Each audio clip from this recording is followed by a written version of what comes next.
The wisdom of King Solomon. Long ago in the land of Israel, there lived a king named Solomon. He was renowned for his wisdom, a gift from God that helped him lead his people with fairness and justice. One day, a challenging case was brought before him in the royal court. In a small house in the kingdom, two women, Susan and Linda, lived together. Though they shared a roof, their relationship was strained. Susan had recently given birth to a baby boy, and 3 days later, Linda also gave birth to a son. Both women cared deeply for their children, but tragedy struck one night. Linda accidentally rolled over her baby in her sleep, and by morning she awoke to find her child had passed away. Overcome with grief, she devised a desperate plan.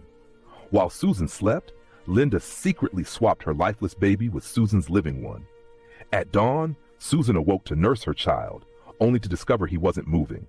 Heartbroken, she looked closer in the morning light and realized the baby wasn't hers.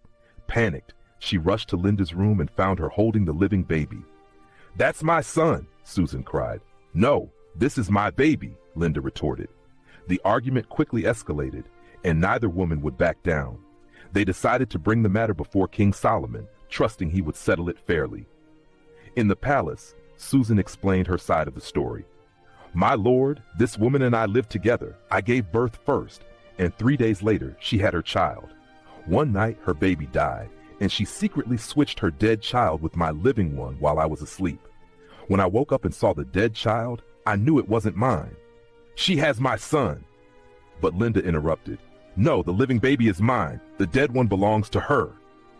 Back and forth they argued until King Solomon raised his hand for silence.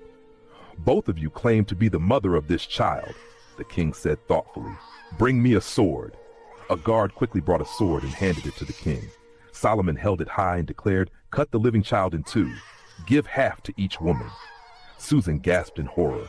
Her love for her son was greater than anything else. "Please, my lord," she begged.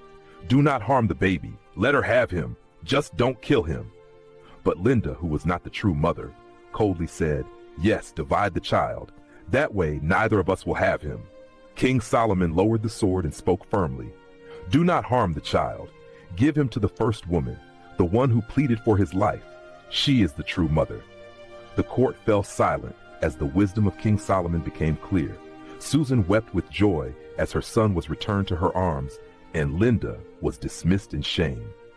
News of the king's wise judgment spread throughout the land, and the people marveled at the wisdom God had bestowed upon him.